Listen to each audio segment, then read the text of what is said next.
Listo. Y voy a compartirles pantalla de una vez.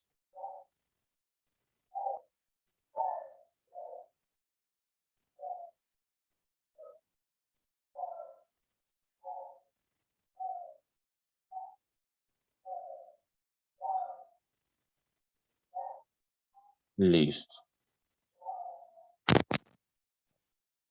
Vamos a abrir por acá.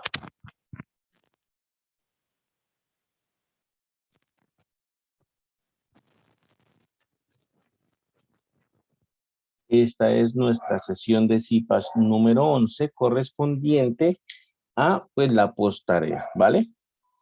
En esta sesión de CIPAS quiero comentarles lo siguiente, pues la idea por supuesto no es recordar o no hacer un resumen de toda la temática que hemos visto, puesto que es muchísima y realmente no nos daría el tiempo para hacerlo. Lo que sí quiero comentarles y quiero pues mostrarles algunos ejemplos de las preguntas que van a aparecer en la posttarea. Quiero también comentarles pues un poco acerca de cuál es la dinámica que se lleva a cabo en esta posttarea. Y bueno, podemos empezar entonces. No sé si de pronto alguno de ustedes tenga alguna pregunta, alguna inquietud antes de que iniciemos formalmente. Aquí en el chat les puse el formulario de asistencia, ¿vale? Para cuando tengan un tiempito, pues lo llenen. Ahí está el nombre del CIPAS y el link de asistencia. ¿Listo? Bueno, entonces quiero comentarles lo siguiente. Esta posttarea o tarea POC es básicamente la última actividad que tenemos pues en el curso. La última actividad calificable en el curso. ¿Listo? Y de hecho es una de las más importantes de todo el semestre. ¿Por qué? Porque esta prueba, esta posttarea, tiene un peso de 125 puntos sobre la calificación total del curso, sobre la calificación total del curso. 125 puntos, pues son muchísimos puntos, es un 25% del curso. Y por tanto, sí o sí hay que presentarla, sí o sí hay que presentarla. Entonces, va a estar abierta durante el día de hoy, durante el día de mañana. Por tanto, pues, la idea es que la presenten, ¿vale? Hicimos el CIPAS hoy a esta hora, por supuesto, para que tengan el tiempito, pues, de analizar lo que vamos a decir aquí y presentarla en el transcurso del día de hoy o en el transcurso del día de mañana.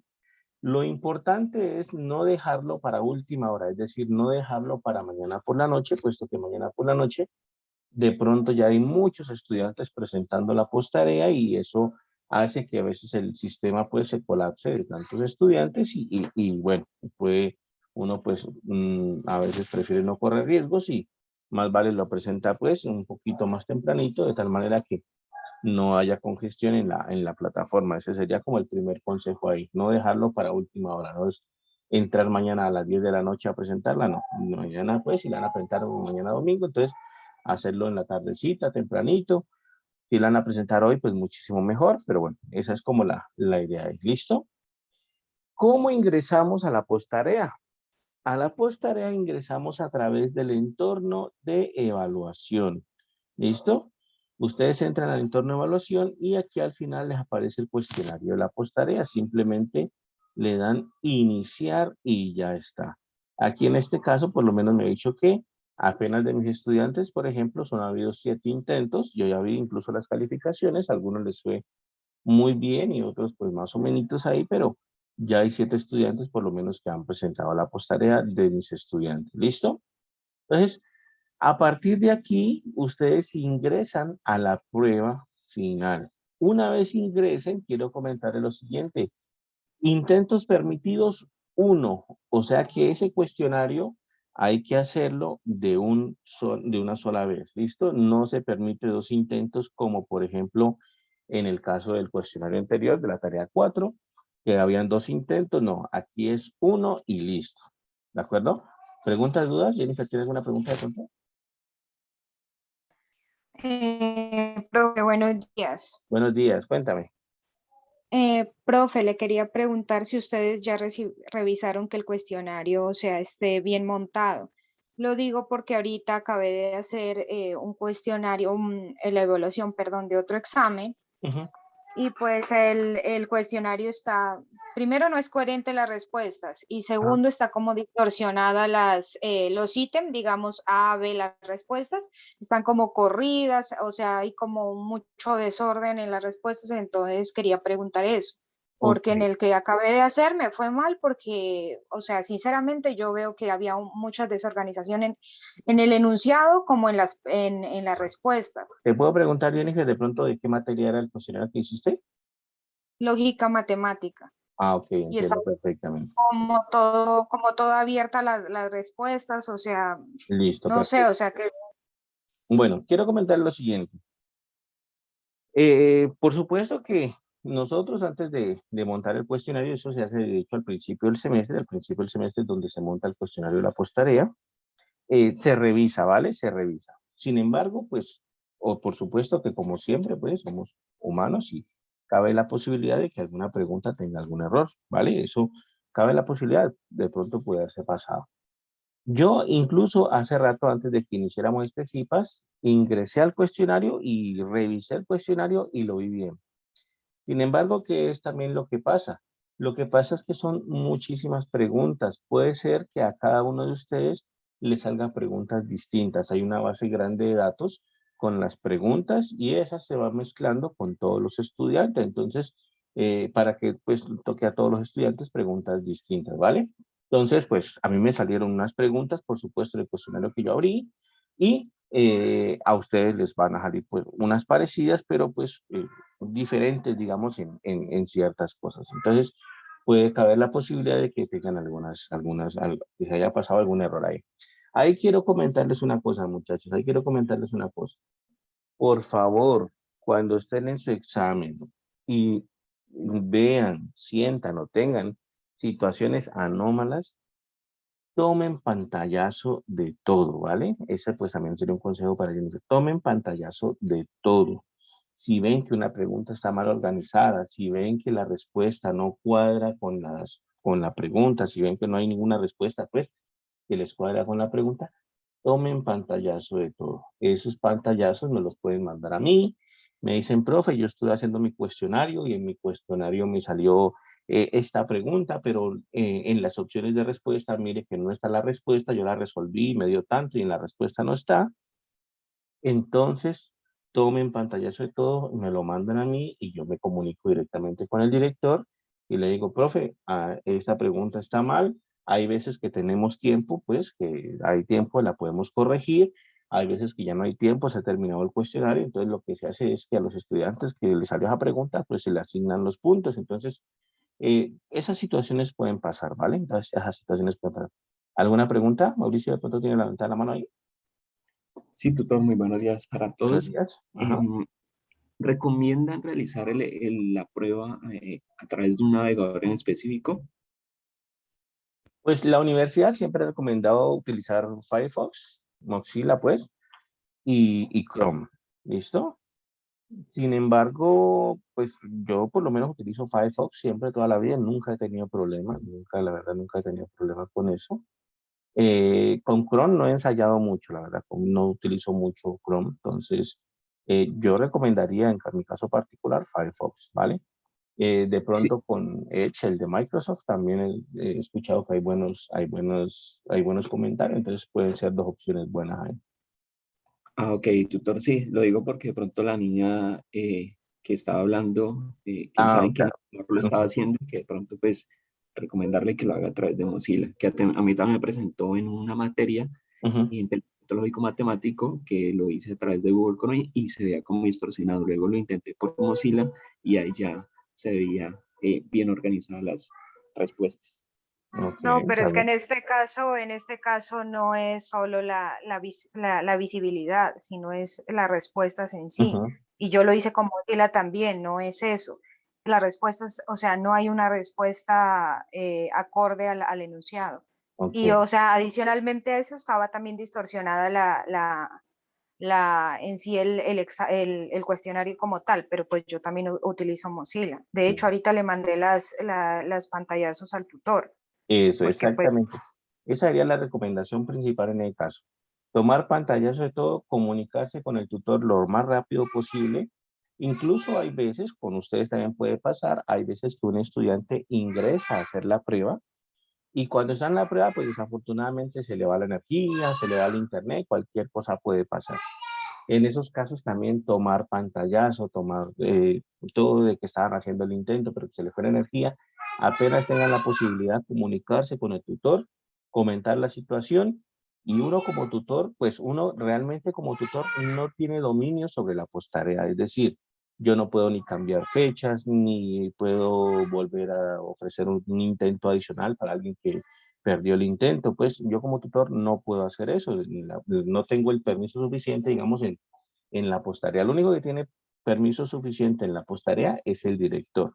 Entonces, en tal caso que me manden a mí un pantallazo y me digan, profe, yo estaba haciendo la postarea, se me fue la energía y no grabó, entonces perdí el intento, yo le mando eso al director y él es posible que le abra otro nuevo intento, ¿vale? Entonces, recuerden eso, siempre estar pendiente de eso, tomar pantallazo de todo y comunicarse lo más rápido posible con el tutor para que el tutor pues le colabore con la situación que hayan tenido.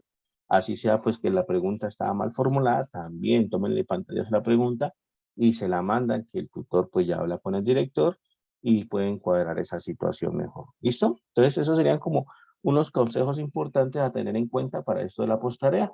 Créanme que como les digo, nosotros hacemos pues el mejor intento que podemos hacer, el mejor trabajo que podemos hacer, pero pues también es de humanos y también puede ocurrir de que haya algunas preguntas que tengan algún error por ahí. Es una base de datos bastante grande de preguntas y bueno, como les digo, se van mezclando unas con otras y así es como sale el cuestionario de la postarea. ¿Listo? ¿Alguna pregunta adicional hasta ahí? ¿Algún comentario adicional que tengan de pronto? Bueno, entonces, otro truco u otro, digamos, podemos decirle, pues, consejo para presentar la postarea. La postarea son 25 preguntas, ¿vale? 25 preguntas que hay que resolver y para eso se asigna un tiempo de 2 horas. ¿Qué significa eso? Que el tiempo es apretado, el tiempo es apretado. Entonces, como digamos, mi sugerencia es que ustedes, cuando se vayan a presentar la postarea, cuando se van a sentar a presentar la postarea, lleven consigo un resumen de las cosas más importantes que han visto durante el semestre. ¿Listo? Por ejemplo, lleven consigo un resumencito. Por ejemplo, si es del último tema, que es de cónicas, entonces ustedes digan secciones cónicas o cónicas por aquí y utilicen pues un resumencito de lo más importante ahí. Entonces ustedes escriben, por ejemplo, parábola, ¿cierto? Y escriben, por ejemplo, las ecuaciones generales de la parábola. Ustedes dicen, ah, bueno, estas ecuaciones generales de la parábola son de la forma x menos h al cuadrado igual a 4p por y menos k, ¿cierto? Esa es una ecuación general. O también la puedo encontrar como x menos h al cuadrado igual a menos 4p por y menos k. También la puedo encontrar como y menos k al cuadrado igual a 4p, ¿cierto?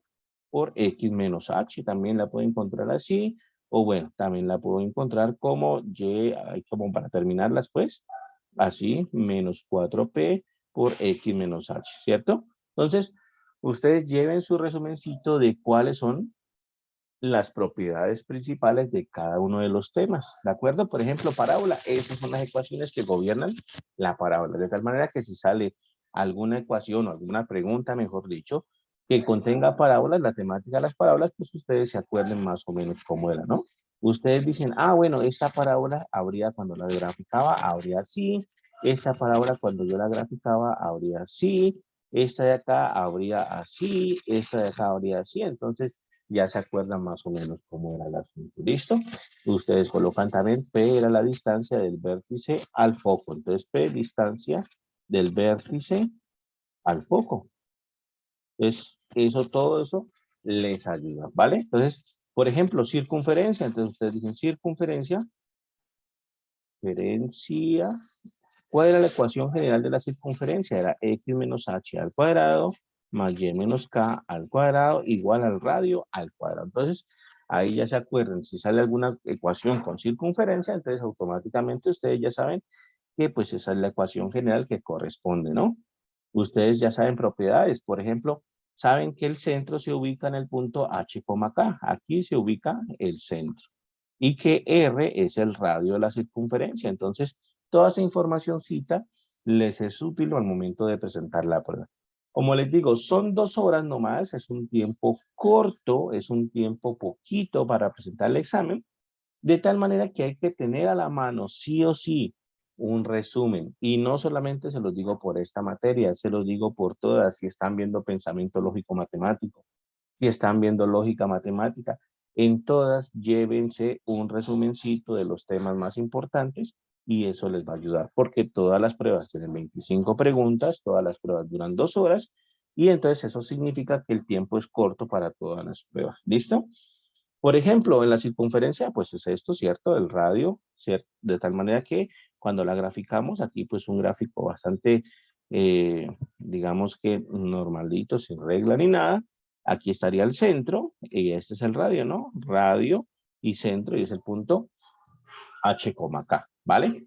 Por ejemplo, en la recta, bueno, en la elipse también nosotros teníamos una ecuación general, ¿no? En la elipse teníamos una ecuación general.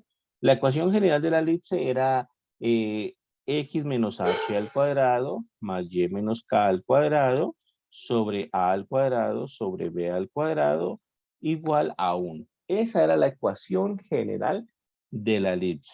¿Listo? Teníamos algunas propiedades sobre la elipse. Teníamos propiedades, voy a hacer un planito cartesiano un poquito mejor aquí.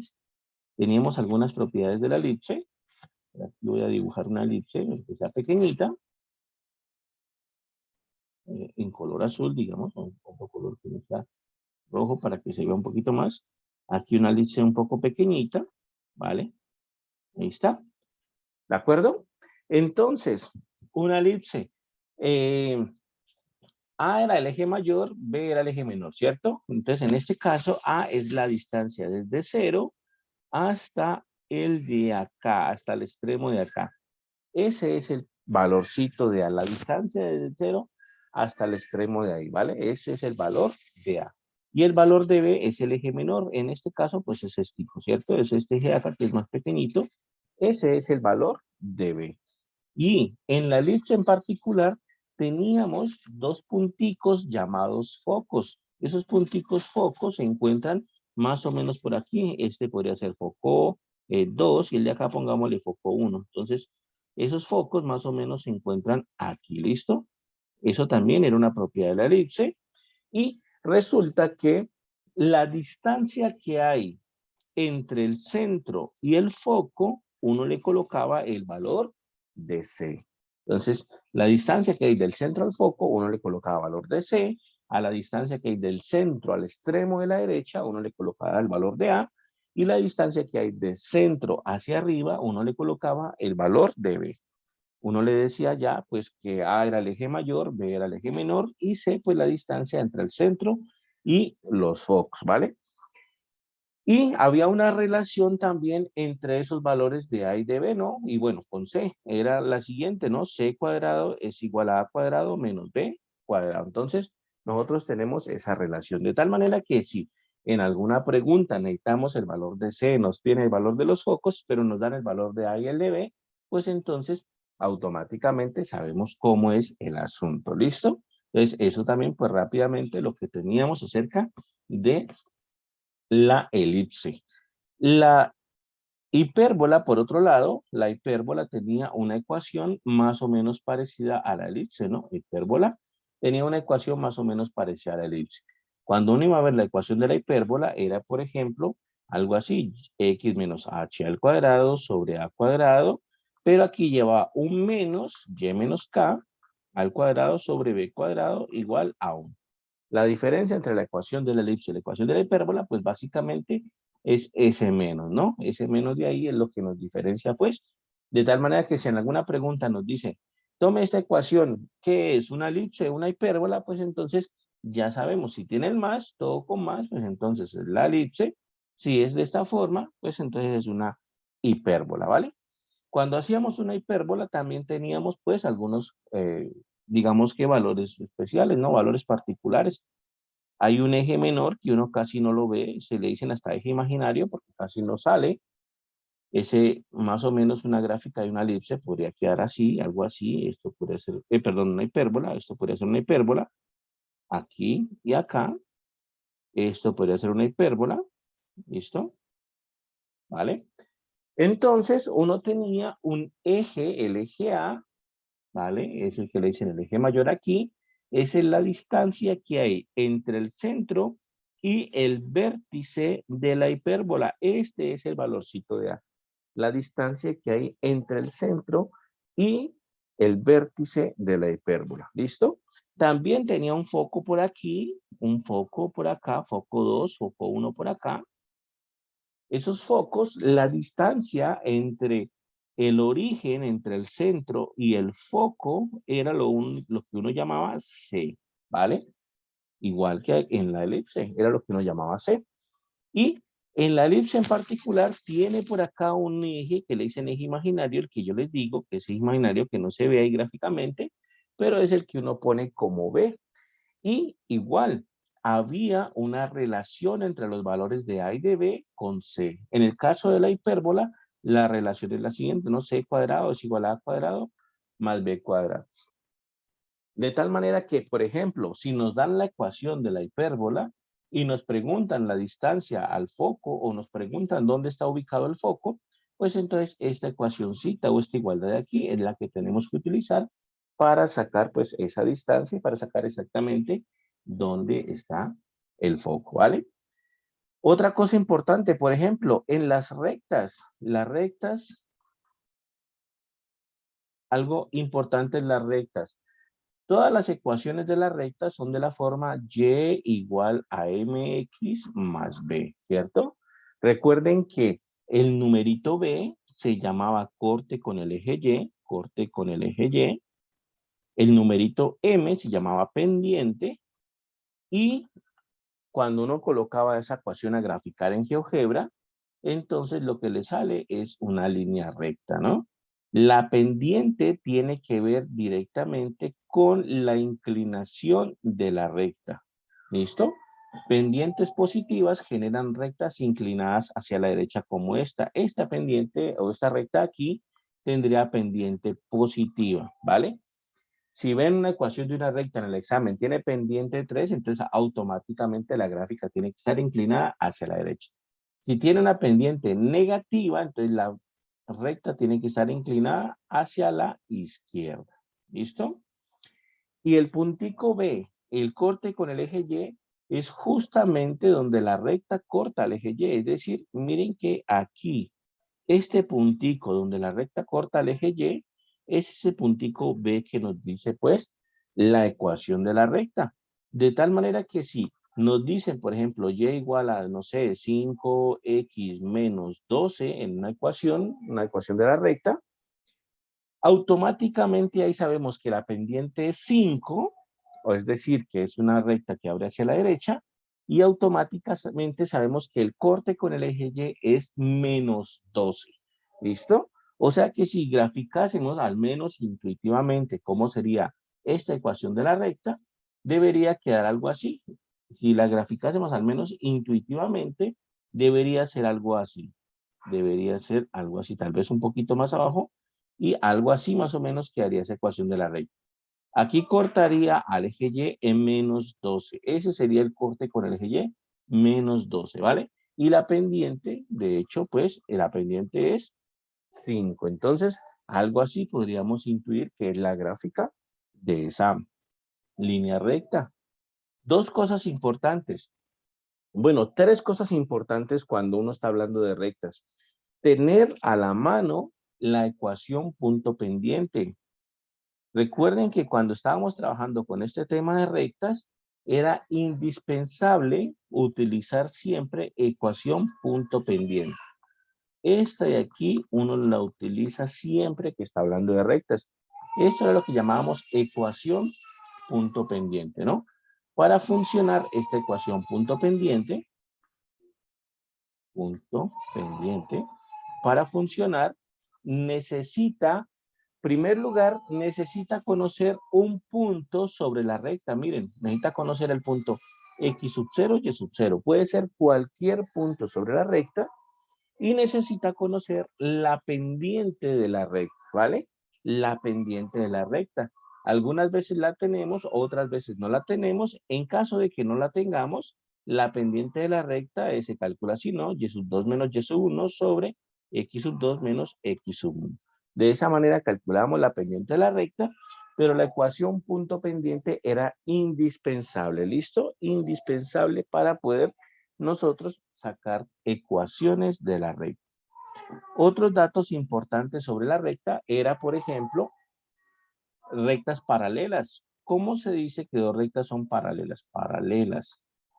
¿O cuando dos rectas son paralelas? Pues dos rectas son paralelas si tienen la misma pendiente. M1 es igual a M2. Es decir, la pendiente de la recta 1 es igual a la pendiente de la recta 2. Eso ténganlo en cuenta porque muchas veces nos sale así, ¿no? Encuentre la recta paralela a tal recta que nos dan ahí y entonces las pendientes de una deben Sí, ser dele, vamos. iguales, ¿vale? ¿Preguntas hasta ahí, dudas? ¿Inquietudes? Profe, yo tengo una pregunta. Dime, claro. En las ecuaciones, en la mayoría de las ecuaciones, no recuerdo bien, los puntos X y Y que están en las ecuaciones tienen el signo opuesto a cómo van en la gráfica, digamos. Es Oh, decir, por ejemplo, ajá.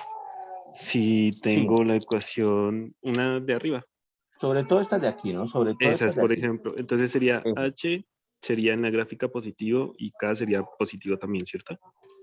O sea, más o menos. Supongamos Entonces, que hagámoslo con ahí ejemplito, da ¿listo?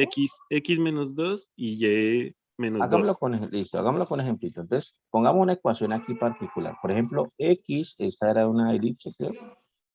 Esta era la hipérbola, ¿listo? Pongamos una elipse, ¿de acuerdo? Supongamos que en el examen nos sale esto. Más y menos 3 al cuadrado sobre 16 igual a 1. ¿Listo? Supongamos que en el examen nos sale esto. Nos preguntan, bueno, ¿qué es eso? Pues es una elipse, ¿cierto? Es la ecuación de una elipse, puesto que todos dos signos son más, entonces es una ecuación de una elipse. Nos preguntan cuál es el centro de la elipse. Entonces, nosotros recordamos que la ecuación general es de esta forma. Y menos h al cuadrado sobre a cuadrado menos y menos k al cuadrado sobre b cuadrado. ¿Qué significa eso? Que h vale aquí 2 y que k vale 3.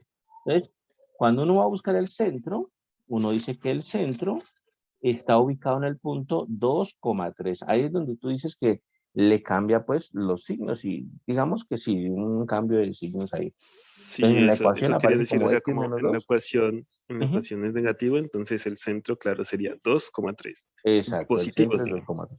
Eso. Pero si nos aparece, entonces sí, lo que tú dices, por ejemplo, la ecuación x más 7 al cuadrado sobre 36 más, por ejemplo, y, pongamos aquí uno menos 4 al cuadrado sobre 25 igual a 1, por ejemplo, en esta de acá que pusimos en negro, el centro de aquí, en esta elipse de acá, el centro se encuentra en el punto menos 7,4, ¿cierto? Es decir, cambiamos el signo. Ese es el centro de esa elipse. ¿Cuál es el eje mayor? Entonces va a estar aquí. Este numerito 36 es a cuadrado y este numerito 25 es b cuadrado. Significa que A es 6, ¿no? A es 6 y B es 5 en este caso, ¿vale? Entonces significa que cuando vamos a graficar esta parábola, cuando graficamos esta elipse de aquí, cuando vamos a graficar esta elipse de aquí, entonces quedaría algo así. El centro significa que queda en el punto menos 7,4. Menos 7 por aquí, pongámoslo, y 4 por aquí, pongamos el 4 por aquí. El centro sería este puntico, menos 7,4, ¿vale? Eso sería el centro de esa elipse. Y cuando dibujamos la elipse, entonces vamos a tener un eje mayor de 6 y un eje menor de 5. Es decir que graficada, dibujada, pues quedaría más o menos, digamos, con estas herramientas que tengo aquí, que es un poquito difícil, pero más o menos quedaría algo por ahí. ¿Listo? Más o menos quedaría algo por ahí. El eje mayor es 6, significa que entonces la distancia que hay de aquí hasta el extremo de acá es 6. El eje menor es 5, el B es 5, o sea que significa que la distancia que hay de aquí hasta acá, hasta el centro, es 5, ¿vale? Y lo que nos faltaría sería la distancia al foco que se encuentra por aquí, foco 2 y foco 1 más o menos por acá, pero esa distancia al foco la obtenemos, la sacamos utilizando pues la formulita que pusimos acá para el elipse, que c cuadrado era a cuadrado menos b cuadrado, aquí está, ¿vale? C cuadrado es igual a cuadrado menos b cuadrado. De esa manera nosotros sacaríamos la distancia al foco si es que nos la piden, ¿vale? Entonces quedaría así.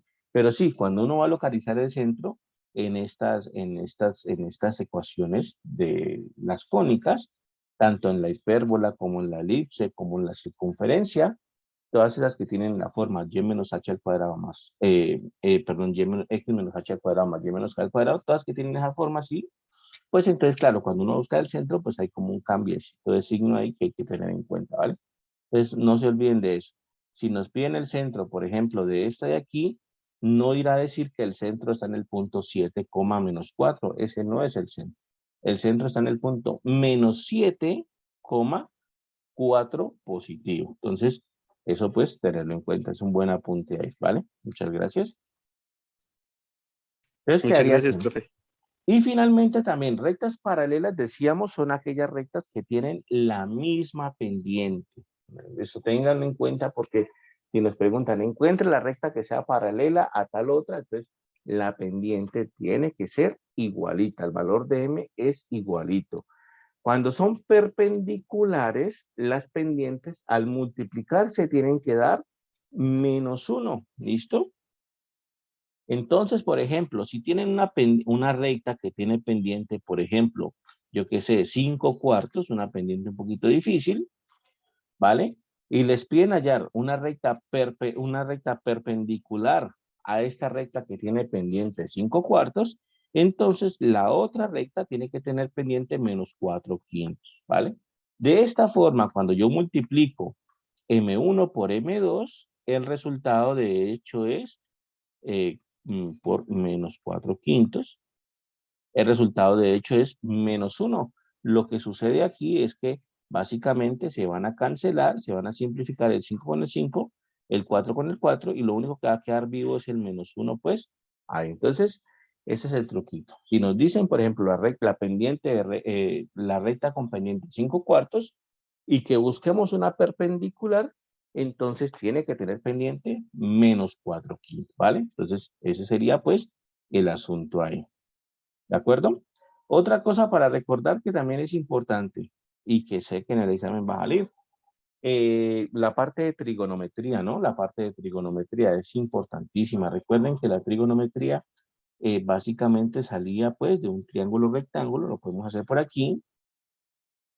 Podemos hacer por aquí un triangulito rectángulo para que recuerde más o menos cómo era el asunto. Entonces, el asunto es que uno definía unas funciones trigonométricas aquí, ¿cierto? En un triangulito rectángulo. A ver, esto aquí no funciona bien hoy. Esto aquí no quiere funcionar bien. Ahí listo. Y acá, ¿vale? Eso. Tenemos un triangulito rectángulo. Aquí está, pues, nuestro ángulo de 90 grados. Este puede ser nuestro ángulo alfa. Y nosotros definimos, bueno, aquí pongámosle lados, por ejemplo, A, B y C, ¿cierto? Entonces nosotros definíamos las funciones trigonométricas, ¿no? Por ejemplo, seno de alfa, ¿qué era? Seno de alfa era cateto opuesto sobre hipotenusa, ¿cierto? O sea que seno de alfa tendría que venir siendo, con estas letras que pusimos, como A sobre C, ¿cierto? Cateto opuesto sobre hipotenusa, ¿vale? Coseno de alfa era cateto adyacente sobre hipotenusa. En estas letras que pusimos vendría siendo B sobre C. ¿Listo? Y la otra que definimos es tangente de alfa. Tangente de alfa, de hecho, uno la puede ver como seno sobre coseno. Eso es bastante conocido. tangente uno la puede ver como seno sobre coseno, o la puede ver, por supuesto, como cateto opuesto sobre cateto adyacente, que nos daría A sobre B. ¿Listo? Entonces, esas son las funciones trigonométricas que uno maneja más comúnmente. ¿Existen más? Sí, pero con que uno se defienda con estas que están aquí, con estas tres, se puede defender con cualquier otra función trigonométrica. ¿Listo? ¿Qué era importante aquí? Importante que cuando nosotros estábamos manejando ángulos, por ejemplo, este ángulo alfa, nosotros teníamos dos medidas para manejar ese ángulo alfa. Lo podíamos manejar en radianes o lo podíamos manejar básicamente en grados, ¿cierto? Entonces teníamos esas dos formas de tratar al ángulo alfa. ¿De qué dependía qué manera lo vamos a manejar? Pues dependían básicamente del contexto. Si una pregunta nos dice, por ejemplo, que hay un triángulo por aquí, que tenemos que utilizar las pues, funciones trigonométricas, y nos dice que esto mide 45 grados, que esto de acá mide, no sé, 70 grados, supongamos, pues un ejemplo ahí, 70 grados, supongamos. Entonces, pues nos está indicando, nos está llevando a que tenemos que manejar solo. Y eso nos indica que tenemos que tener mucho cuidado en la calculadora, puesto que en la calculadora, para poder hacer las cuentas aquí, la calculadora tiene que estar en grados. Aquí esta de Windows, por ejemplo, a mí no me gusta mucho esta calculadora de Windows, pero en este momento está en grados. Miren, aquí dice deg, y recuerden ustedes que en ese tiempo estudiábamos, pues, que deg significa degrees, o mejor dicho, grados. Entonces, aquí está configurada mi calculadora en grados. Yo puedo colocar esto de 45 grados, 70 grados, y lo va a entender. En GeoGebra también le puedo colocar 70 y le puedo colocar el cosito de grados y también lo va a entender, ¿vale? Pero aquí en la calculadora, pues grados. Si vamos a trabajar en radianes, entonces tengo que configurarla en radianes. Ahí ya quedó configurada en radianes. Entonces, miren, grados aquí en D, radianes aquí, y el otro que se llama gradianes que no lo manejamos. Entonces, grados y radianes. Entonces, tener mucho cuidado con tener la calculadora bien configurada para las cuentas que hay que hacer, ¿vale? Eso es otro consejo que les doy. Y no olviden, si el ejercicio, por ejemplo, aparece en grados así, significa pues que ese es un buen indicio para trabajar con grados.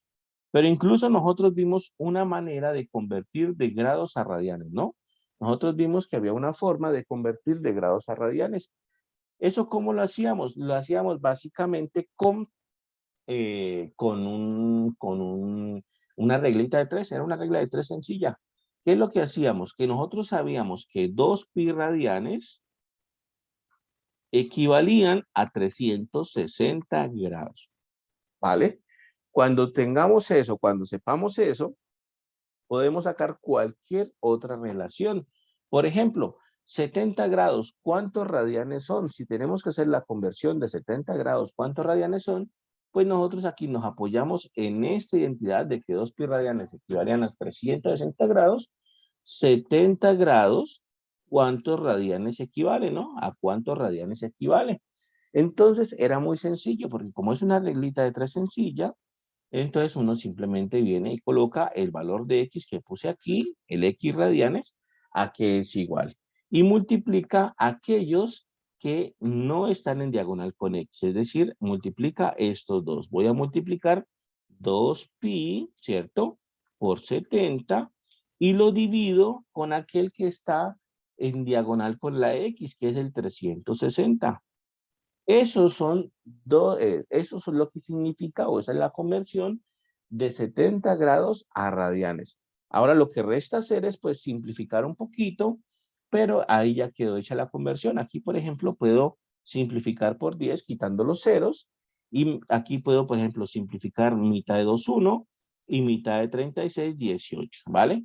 ¿Qué me quedaría? Me quedaría, después de todo esto, me queda el 7 pi sobre 18.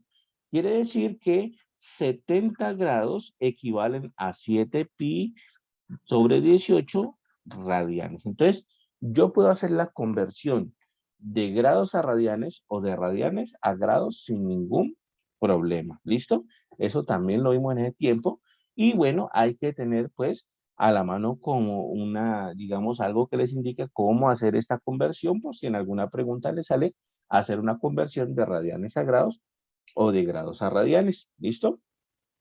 Otra cosa que vimos también en este tema de trigonometría, que era bastante importante, fue el teorema de seno y teorema de coseno. En ese caso, lo que nosotros teníamos era un triangulito. Aquí puedo colocar ángulo alfa, ángulo beta, ángulo gamma, por ejemplo, aquí. Y coloquemos las letras. Por ejemplo, aquí letra A, letra B y letra C. ¿Listo? Entonces, teníamos teorema de seno y teníamos teorema de coseno. O ley de senos, ley de cosenos. ¿Qué decía la ley de seno? La ley de seno decía que usted tome el lado A, ¿cierto? Sobre el seno del ángulo opuesto, seno de alfa, es igual al lado B sobre seno del ángulo opuesto, que es el seno de beta, es igual al lado C sobre el seno del ángulo opuesto, que es el seno de gamma, ¿vale? Esa era la ley de senos. Esta es ley de senos. Eso se utiliza muchísimo, pero se utiliza pues cuando uno tiene una relación así, cuando uno tiene, por ejemplo, dos ángulos o dos lados, ¿vale? Pero los ángulos y los lados que tiene pues son opuestos. Por ejemplo, si tiene seno de A, si tiene, perdón, A y tiene seno de alfa, entonces tiene un lado y tiene su ángulo opuesto, o el seno del ángulo opuesto, ¿de acuerdo? Eso actúa pues ahí. En otro caso también nosotros teníamos la ley de cosenos. La ley de cosenos era básicamente casi en la misma situación. Nosotros teníamos un triangulito, por aquí lo voy a poner para que quede bajito el otro. Entonces, en la ley de coseno nosotros teníamos el triangulito, lo mismo, las mismas letras, le voy a colocar A, B y C. Este es alfa, este es beta y este es gamma. Y en la ley de cosenos, ¿qué nos decía? Ley de cosenos. La ley de cosenos que nos establecía. La ley de cosenos nos decía, bueno, el número b cuadrado es igual a a cuadrado más c cuadrado menos 2 veces a por c por coseno del ángulo que está ahí metido, ¿cierto? Entonces, b cuadrado sería entonces con su ángulo opuesto, que sería coseno de beta. Entonces, esta es una de las leyes de cosenos. B cuadrado es igual a cuadrado más c cuadrado menos 2 veces a por c por coseno del ángulo opuesto a b, que es el ángulo beta. Por ejemplo, con a cuadrado sería b cuadrado más c cuadrado menos 2 veces b por c por coseno del ángulo opuesto a, que es el ángulo alfa, ángulo alfa. Y lo mismo, c cuadrado es igual entonces a cuadrado más b cuadrado menos 2 veces a por b por coseno del ángulo opuesto a c, que es gamma. Entonces, gamma aquí. Entonces, la ley de cosenos era esta de acá, ¿vale? Esas también es conveniente que las tengan, pues, en su resumen para hacer el examen que tenemos, pues, pendiente el día de hoy. ¿De acuerdo?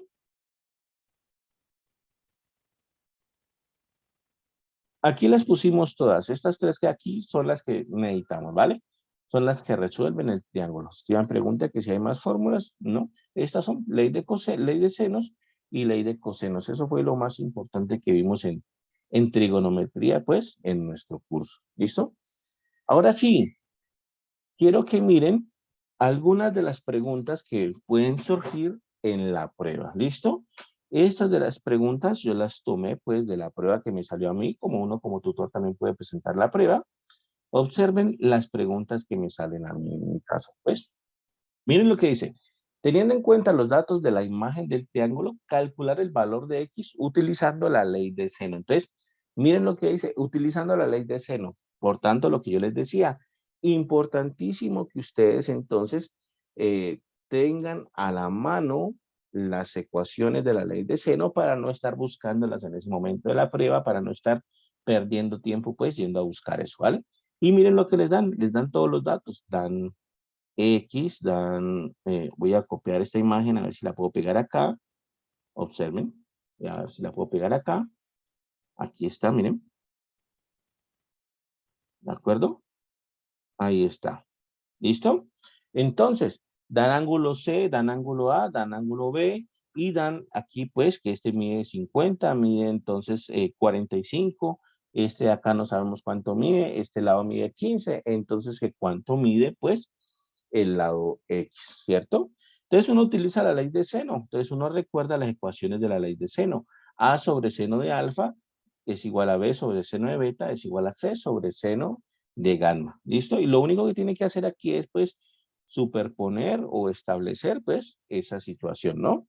Por ejemplo, si este aquí yo lo pongo como alfa en mi ecuación, ¿cierto?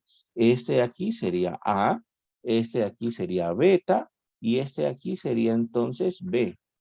Entonces la ley de senos me dice lo que pusimos hace rato, ¿no? A sobre seno de alfa es igual a B sobre seno de beta, ¿listo?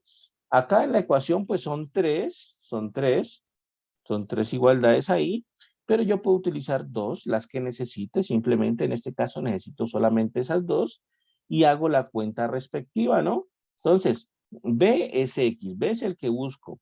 A lo tengo, A vale 15, entonces aquí en este caso sería 15, ¿cierto? Sobre seno de alfa, entonces seno de alfa es seno de 50 grados, listo, seno de 50 grados es igual a B, pero B es el que busco, B es la X sobre seno de beta, sobre seno de beta, pero beta es 45 grados. Entonces, tengo que hacer esa cuenta ahí. ¿Qué es lo que hago finalmente? Pues el seno de 45 que está dividiendo lo paso al otro lado a multiplicar y me quedaría que seno de 45 grados sobre, bueno, por 15 sobre seno de 50, ¿listo? Es igual a la X, ¿vale?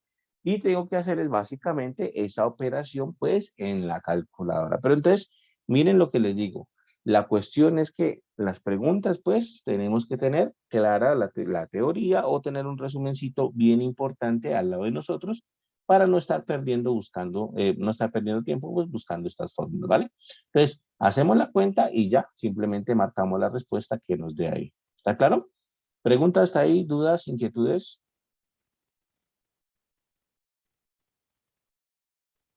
¿Está bien?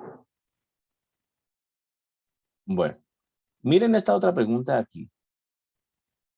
Miren esta otra pregunta aquí. Entonces, pongámosla por aquí y agrandémosla para que se vea más. Entonces, esta pregunta, se quitó un poquito. Bueno, se puso un poquito borrosa al agrandarla. Dice así, en una tienda de su barrio se vende 1 libra de carne y 1 libra de arroz por 50,000 pesos. Si se vendieron 2 libras de arroz y 3 libras de carne por 120,000 pesos, ¿cuánto cuesta la libra de arroz y la de carne? ¿Vale? Entonces, repito. Dice, en una tienda de su barrio se vende 1 libra de carne y 1 libra de arroz por 50,000 pesos. Si se vendieron 2 libras de arroz y 3 libras de carne por 120,000, ¿cuánto cuesta la libra pues de arroz y la libra de carne? Eso nos lleva pues a tener que plantear una ecuación, o mejor dicho, palabras más, palabras menos, lo que conocemos como un sistema de ecuaciones 2x2. Cuando veíamos esta temática al inicio del semestre, yo les decía, es muy importante que ustedes sepan qué es la variable, qué significa la variable. Aquí yo puedo colocar, por ejemplo, variable X y variable Y, ¿listo? Y aquí yo tengo que colocar qué significa mi variable para tener totalmente claro qué es lo que voy a tratar de buscar. Lo que yo quiero buscar son los precios de la libra de carne y la libra de arroz, ¿cierto?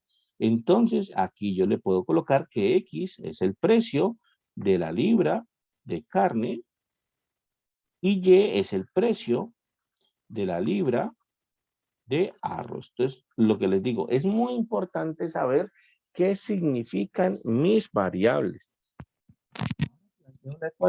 Cuando se compra una libra de carne más una libra de arroz, se paga 50,000 pesos. Entonces, esa va a ser mi primera ecuación. Cuando yo voy a la tienda y compro la libra de carne más la libra de arroz, 50.000 pesos. Dice que después, si uno va y compra 2 libras de arroz más 3 libras de carne, tiene que pagar 120.000 pesos. Entonces, 2 libras de arroz más 3 libras de carne, ¿no? Entonces, 2 libras de arroz más 3 libras de carne nos dan como resultado 120.000 pesos. Se pagaría 120.000 pesos. Entonces, significa que yo tengo que resolver este sistemita de ecuaciones, ¿vale? Este sistemita de ecuaciones que no salió pues en la temática 1. Para resolver el sistema de ecuaciones uno puede hacer sustitución, puede hacer igualación, puede poner...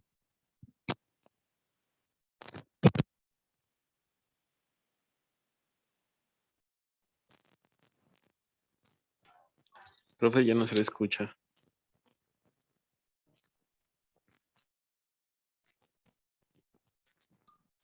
Profe, no se escucha. ¿Ahí me escucha mejor? Nada. ¿No? Ahí Sí, sí, ahí ahí sí se sí. le escucha. Ah, listo, perfecto. Listo. Me avisan, ¿vale? Cualquier cosa me avisan. Entonces, en este caso particular, yo tengo que resolver este sistema de ecuaciones y bueno, ustedes recordarán que hay varias formas de resolverlo, ¿no? Cuando uno va a resolver, por ejemplo, puedo despejar la variable y de la primera ecuación y me quedaría que y es 50.000 menos x, ¿cierto? La x pasa al lado derecho a restar. Está sumando en la izquierda, pasa a la derecha a restar. Y esto que está aquí, yo puedo sustituirlo en la ecuación número 2. El y igual a 50.000 menos x, puedo sustituirlo en la ecuación 2. Entonces me quedaría así. 3 por x, ¿cierto? Más 2 por y. Pero 2 por y, 120.000, ¿cierto? 3x más 2 por y. Pero y es esto, ¿no? Es 50.000 menos x, ¿cierto? Igual a 120.000. ¿De acuerdo? Y eso lo puedo resolver, entonces, por ejemplo, con una ley distributiva aquí para quitar este paréntesis. Multiplico 2 por 50.000 y 2 por x y quedaría así, ¿no? 3x más 2 por 50.000 me da 100.000, por supuesto, y 2 por x me da 2x igual a 120.000. Paso entonces el 100.000 que está en la izquierda a la derecha a restar y me quedaría así, 3x menos 2x es igual a 120.000 menos 100.000, ¿vale? Y hago las operaciones, 3x menos 2x me da x. Y 120.000 menos 100.000 me da 20.000. ¿Qué quiere decir eso? Que ya encontré el valor de x. ¿Qué quiere decir eso? Que yo ya sé cuánto está costando la libra de carne. La libra de carne me dio, en este caso, 20.000 pesos. ¿Listo? Y por supuesto que ya con el valor de la libra de carne, yo puedo sacar el valor de la libra de arroz, porque si yo pago 50.000 pesos por una libra de carne y una libra de arroz, y la libra de carne vale 20.000, por supuesto que yo ya puedo concluir que la libra de arroz vale entonces 30.000, ¿cierto? Entonces, eso sería el asunto, ¿listo? Y así pues resolveríamos este ejercicio. Miren que lo importante es tener, pues, digamos, la teoría clara y por eso es que yo les insisto tanto en que saquen su resumen para poder nosotros resolver estos ejercicios en el menor tiempo posible. El tiempo es limitado y bueno, hay que aprovechar cada minuto, ¿vale? En el ejercicio que sigue, allí ya salió chiquitico, chiquitico, chiquitico. Vamos a ver qué dice. En el ejercicio que sigue es de inecuaciones. Toca resolver una inecuación. Aquí de pronto se ve más en Word. Miren que aquí en Word como que no se daña tanto. Dejémosla aquí en Word, entonces mejor. La inecuación que toca resolver es x menos 3 sobre 2 menor o igual que 6. Entonces, aquí, por ejemplo, nosotros tenemos que resolver x menos 3 sobre 2 es menor o igual que 6. ¿Listo? Esa es la inecuación que nos piden resolver. ¿Qué es lo que acordamos sobre las inecuaciones? Que casi que surgen las mismas ideas o las mismas estrategias que con las ecuaciones, ¿vale? En las inecuaciones, cuando algo está dividiendo y lo pasamos a multiplicar, o cuando algo está multiplicando y lo vamos a pasar a dividir, hay que tener cuidado con el signo. Recuerden que en ese tiempo había que tener cuidado con el signo, porque si algo que va a pasar a multiplicar o a dividir, pero ese algo es negativo, la desigualdad debe cambiar. ¿Qué quiere decir eso? Que si aquí, por ejemplo, yo tuviese un -2 y quisiera pasar ese -2 que está dividiendo a multiplicar al otro lado, entonces quedaría así, ¿cierto? Sería x menos 3. Aquí pasaría el -2 que está dividiendo, lo pasaría a multiplicar, pero la desigualdad debe cambiar de menor igual a mayor o igual. Entonces, la desigualdad debe cambiar cuando yo paso a multiplicar o a dividir números negativos. Eso ténganlo en cuenta. En este caso particular, estamos de buenas porque la inecuación tiene en su denominador un número positivo, que es el 2. Significa que yo lo puedo pasar al otro lado a multiplicar sin cambiar la desigualdad. Aquí me quedaría así. X menos 3 es menor o igual que 6 por 2. La desigualdad no cambia, ¿listo? No cambia. Y bueno, en este caso me quedaría 6 por 2 que me da 12, ¿no? X menos 3 es menor o igual que 12. Paso finalmente el 3 que está restando al otro lado a sumar y me quedaría que X es menor o igual que 15, ¿listo? O sea que la respuesta a esa inecuación son todos los números que son menores o iguales que 15, ¿listo? En este caso, por supuesto, ustedes están viendo, ahí se encuentra la respuesta, ¿de acuerdo? Entonces, hay que tener en cuenta eso. En las desigualdades, siempre que pasemos un número negativo, tanto a multiplicar o a dividir, entonces tenemos que cambiar la desigualdad, algo así, ¿no? Supongamos, tenemos que resolver esto, menos 2x más 5 menor o igual que 7, supongamos. Entonces, primero, el 5 que está sumando en la izquierda lo puedo pasar a la derecha a restar. Ese no tiene ningún problema. Pasar al otro lado a sumar o a restar no tiene ningún inconveniente. Entonces quedaría así. Menos 2x menor o igual que 7 menos 5. ¿Listo?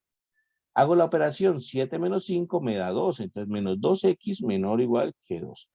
Ahora, el siguiente número que tengo que utilizar es el menos 2. Está multiplicando a la x. Tengo que pasarlo a la derecha a dividir. ¿Listo? Entonces, lo paso a la derecha a dividir. ¿De acuerdo? Pasa tal cual, con el mismo signo y todo, porque está pasando es a dividir. ¿Qué cambio surge? Como pasé a dividir un número negativo, la desigualdad debe cambiar y le pongo entonces es mayor o igual. ¿Listo? La evaluación está para hoy y mañana. Están estos 2 días. Está abierta hoy y mañana. ¿Listo? Hoy y mañana. ¿De acuerdo? Entonces, eso es. Recordar entonces eso. En las inecuaciones, cuando va a pasar algo que está multiplicando a dividir o que está dividiendo a multiplicar y es de signo negativo, le cambiamos la desigualdad. ¿Vale? Y si es positivo, no cambia la desigualdad. No cambia para nada. Entonces, ahí pues quedaría resuelto ese ejercicio de ahí. ¿Listo? Miren este de acá, por ejemplo, dice así. Vamos a quitarle un poquito para que podamos visualizar todo el enunciado. Dice, 2 aviones salen del mismo aeropuerto. Uno se dirige al norte y el otro hacia el oriente. Cuando se encuentran a 1500 kilómetros uno del otro, uno de ellos ha recorrido 700 kilómetros. ¿Qué distancia ha recorrido el otro? Ese es una consecuencia o una utilización del teorema de Pitágoras. Miren lo que tenemos. Tenemos 2 aviones. Uno va hacia el norte y otro va hacia el oriente, ¿no? ¿Listo? Dice que, aquí está. Dice que en un determinado momento, la distancia entre los 2 aviones es 1500 kilómetros. ¿Listo? Y que el que va hacia el oriente ha recorrido 700 kilómetros. ¿De acuerdo? Pregunta cuántos kilómetros recorrió el que va hacia el norte. Entonces, como les digo, es una consecuencia del teorema de Pitágoras. El teorema de Pitágoras nos dice que cateto al cuadrado más cateto al cuadrado más b al cuadrado es igual a la hipotenusa al cuadrado, ¿cierto? Simplemente pues nos toca ubicar quiénes son los catetos. Aquí la hipotenusa siempre es la C, o sea que C vale 1500. Esa es la hipotenusa, el lado más largo del triángulo rectángulo. Entonces, esa es la hipotenusa. El de acá podemos colocarle B y el de acá podemos colocarle A. Entonces, necesitamos hallar el valor de A. Necesitamos hallar cuánto vale A. Simplemente pues utilizamos teorema de Pitágoras. Sería entonces A cuadrado más B cuadrado. Pero B vale 700, o sea 700 al cuadrado es igual a C cuadrado. Pero C vale 1500, o sea 1500 al cuadrado. ¿Listo? Y hacemos estas cuentas en la calculadora, no hay de otra. 1500 al cuadrado, a ver, 1500 al cuadrado, saquémoslo por aquí. 1500 por 1500 me da 2.250.000. Entonces me quedaría así. 2.250.000 sería esto, ¿cierto? Y el otro 700 al cuadrado me queda 700 por 700, me quedaría 490.000. Entonces 490.000. Ya que A cuadrado más 490.000 es igual a 2.250.000. Paso entonces ese 490.000 al otro lado y me quedaría así. Como está sumando, pasa a restar 2.250.000. Aquí falta un 0. Aquí. Menos 490.000, ¿cierto? Es igual a A cuadrado. Hago esa resta, 2.250.000 menos 490.000 menos 490.000. Eso me da 1.760.000. O sea que A cuadrado es igual a 1.760.000, ¿cierto? Finalmente saco la raíz cuadrada para saber cuánto vale A. A cuadrado es 1.760.000, o sea que A vale la raíz cuadrada de esto. Entonces saco raíz cuadrada y me da como 1.326. ¿Listo? Como 1.326 aproximadamente. ¿De acuerdo? Aproximadamente 1.326. Entonces, significa que el avión A ha recorrido aproximadamente 1.326 kilómetros. ¿Listo?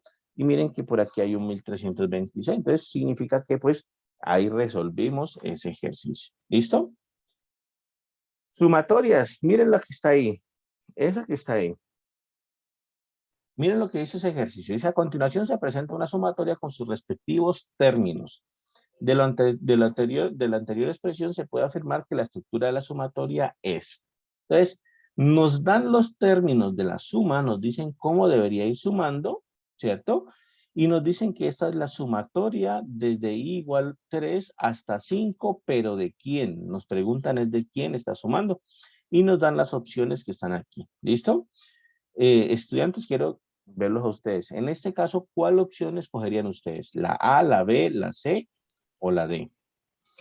La D, profe.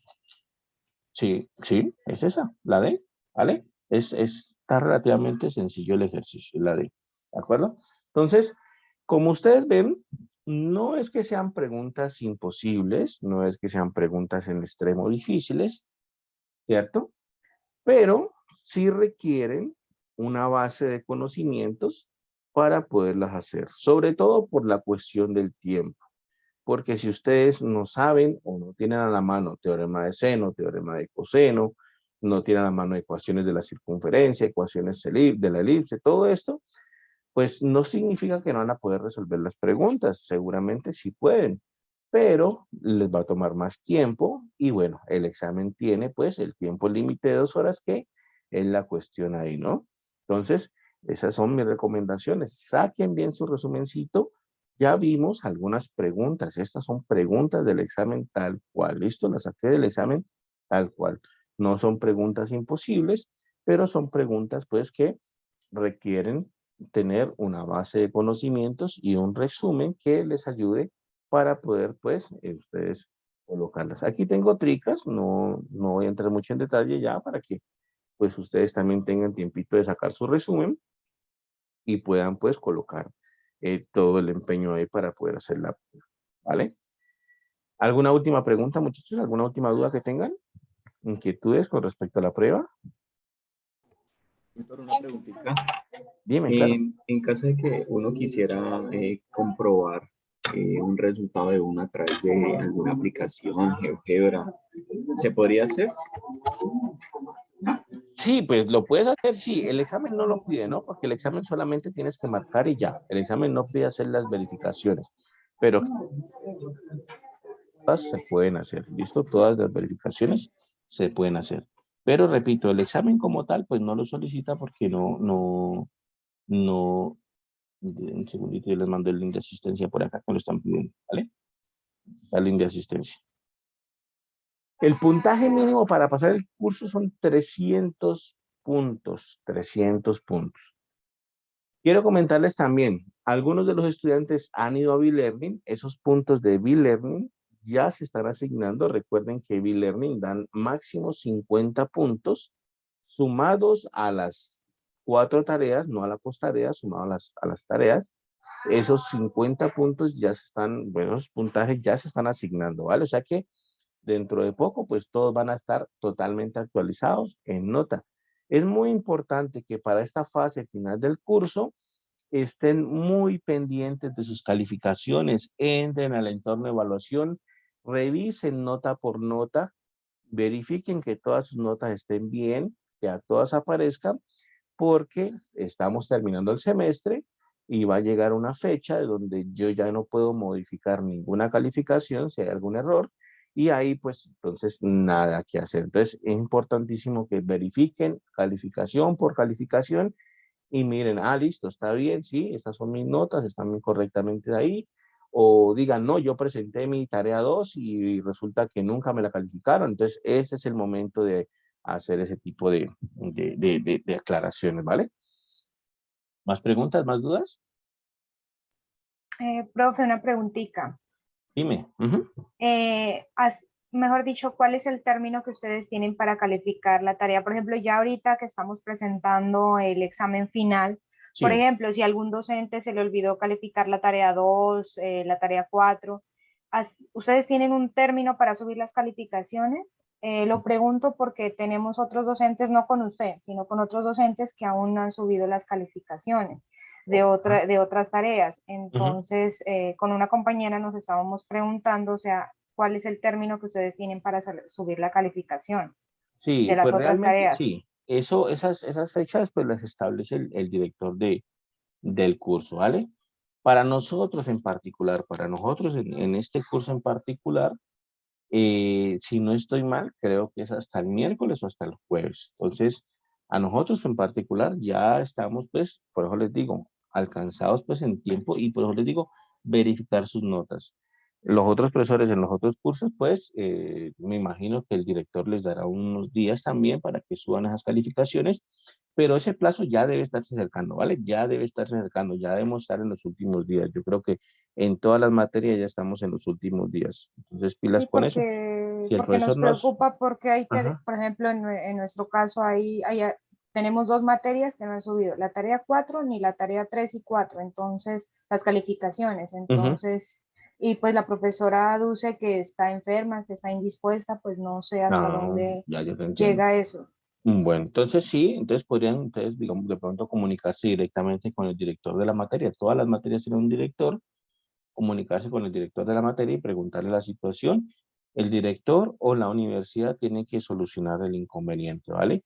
Lo que sucede es que si el profesor por alguna situación está enfermo, con incapacidad, el director o la universidad tiene que brindar el reemplazo para que califique esas tareas o tiene que dar una solución, mejor dicho, pero ya estamos en los últimos días. Quiere decir que es tiempo de irse comunicando pues con las personas pues para que vayan acelerando la situación que me mencionas. Eso es así.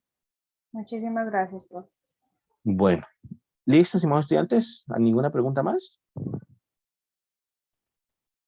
Bueno, entonces, de verdad espero que les vaya muy bien en esta prueba. Espero que los consejos que hemos hablado aquí les sirvan.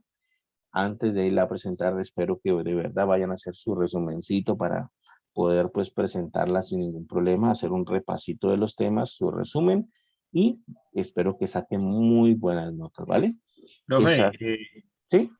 profe, finalizando y Ujú. contextualizando allí, pues también darle un agradecimiento. La verdad, pues a pesar de que el primer semestre es muy duro por Mm, toda la información que se maneja, sí, sí, sí. pues considero que con usted fue muy buena la parte de conocimiento y todo lo que se vio con usted fue muy bien, o sea, los IPA, las web y el Ay, material estuvo muy claro. Muchísimas bien. gracias. No, a usted, muchísimas gracias, estimados estudiantes, por haber participado. Como les digo, esta es la última sesión de CIPAS que tenemos. Y bueno, muchísimas gracias a todos por la asistencia. Sé que algunos de ustedes fueron muy constantes en todos los CIPAS y eso pues también es una alegría para mí. De verdad espero que les vaya muy bien. Cualquier cosa, no duden en comentarme y tengan siempre en mente cuando vayan a presentar la posttarea, tengan, mejor dicho, lo de los pantallazos en la cabeza siempre. Cualquier problema, cualquier error, cualquier cosa, tomen pantallazo, que esa es la evidencia que ustedes van a tener. Inmediatamente se comunican conmigo, me mandan un correo interno del campus, me dicen, profe, hay un problema en esta pregunta, tal cosa, profe, no guardó el sistema, profe, se me desconectó el internet, eh, cualquier cosa de esas puede pasar, ¿vale? Entonces yo inmediatamente me comunico con el director y miramos cómo resolvemos la situación. Eso pues Profe, es simplemente. ¿Sí? otra pregunta. Dime. ¿El video de este CIPAS lo envía cuándo? Pues lo voy a tratar de enviar por aquí máximo a mediodía, ¿vale? Porque pues igual se demora mientras se renderiza el video y mientras uno lo sube y bueno, entonces se demora un ratico, pero voy a tratar de tenerlo para mediodía. Ah, bueno, profe, gracias. Bueno, entonces bueno, ha sido un placer haberlos acompañado todos estos días y espero que les vaya muy bien. ¿Listo? Profe, muchísimas gracias. A ustedes, estimados estudiantes. Nos Muy vemos amable entonces. por su gestión y por su capacitación en todos estos días en los IPAS, Gracias, en Skype. Ha sido muy importante ahí la ayuda gracias, gracias. a las Igual preguntas. no estamos libres de que nos veamos en otras materias, ¿no? Yo soy profesor de matemáticas y muy posiblemente también nos volvamos a encontrar en otras materias por ahí más adelante. Entonces, bueno, espero que les vaya muy bien y cualquier cosa me comenten. ¿Listo? Hasta luego, muchachos, que estén bien. Hasta luego. Chao, profe, que esté bien. Doctor, que esté bien. Igualmente, que estén muy bien. Feliz fin de semana.